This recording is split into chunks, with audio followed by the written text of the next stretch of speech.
অপরিকল্পিত নগরায়নে এখন ইটকাঠের জঞ্জালে পরিণত তিলোত্তমা ঢাকা। কোনো রকম নিয়ম ছাড়াই মাথা তুলছে একের পর এক আবাসন, যেখানে চাপা পড়েছে মৌলিক অধিকারগুলো। মানুষের মাথা গোঁজার ঠাঁই হচ্ছে, কিন্তু শিশু কিশোরদের বিকাশে নেই পর্যাপ্ত খেলার মাঠ। রাজধানীর মিরপুরের মাজার রোডের পুরনো গাবতলীর মাঠ। পাখির চোখে মাঠের আয়তনটা ছোট হতে পারে, কিন্তু জানলে অবাক হবেন এই মাঠের অর্ধেকটাই চলে গেছে দখলদারদের পেটে। মাঠের পাশের স্থানটি ট্রাক স্ট্যান্ড এবং ওয়ার্কশপ। জানলে অবাক হবেন সারিবদ্ধভাবে ট্রাকগুলো যেখানে দাঁড়িয়ে আছে সেটিও মাঠেরই অংশ। একসময় এই মাঠে খেলেছেন কিংবদন্তি ফুটবলাররা। সেই মাঠ একটু একটু করে বিলীন হয়ে যাচ্ছে দখলদারদের দৌরত্বে। একসময় এই মাঠে খেলেছেন আশরাফুদ্দিন চুন্নু, কাজী সালাউদ্দিন সহ একাধিক বিদেশি তারকারা। তবে সময়ের বিবর্তন এবং রাজনৈতিক প্রভাবশালীদের ছত্রছায়ায় এই মাঠটি দখল হয়ে যাচ্ছে।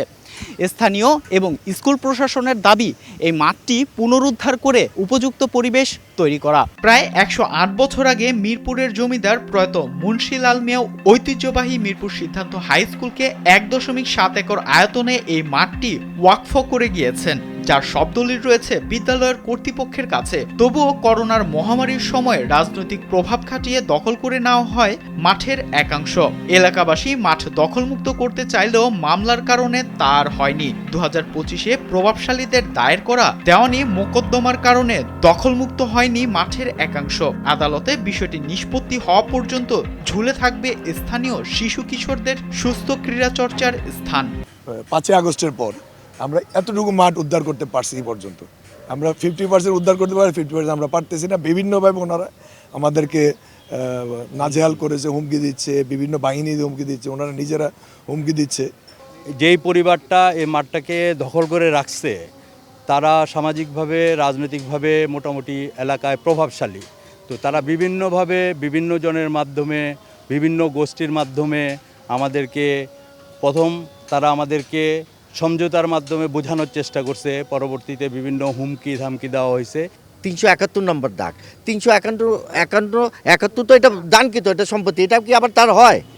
আমি দান করে দিলাম আপনাকে, ওটাকে ফেরত দিছে ম্যাডাম।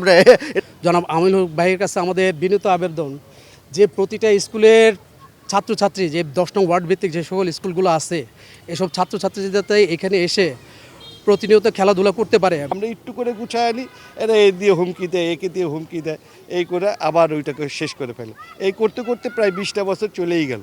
ঢাকা উত্তর সিটি কর্পোরেশনের ১০ নং ওয়ার্ডের একমাত্র মাঠ এটি। আশেপাশের ১০টির বেশি স্কুল, কলেজ, মাদ্রাসা, বিশ্ববিদ্যালয়ের শিক্ষার্থীরা এখানেই খেলাধুলা করেন। মাঠটি পুনরুদ্ধার করে দ্রুতই খেলার পরিবেশ তৈরি করার দাবি মিরপুর সিদ্ধান্ত হাই স্কুলের প্রধান শিক্ষকের। আমাদের যে ইভেন্টগুলো রয়েছে ফুটবল, ক্রিকেট, এটা খেলার জন্য যে মাঠ দরকার সেই মাঠ কিন্তু আমাদের নেই। নট অনলি দিস, আমাদের যে অ্যাথলেটিক্সও যে করতে চাই সেটা আমরা করতে পারছি না। ওই মাঠটা যদি উদ্ধার হয় তার মাধ্যমে এই সব খেলাগুলো পরিচালনা করা সম্ভব হবে।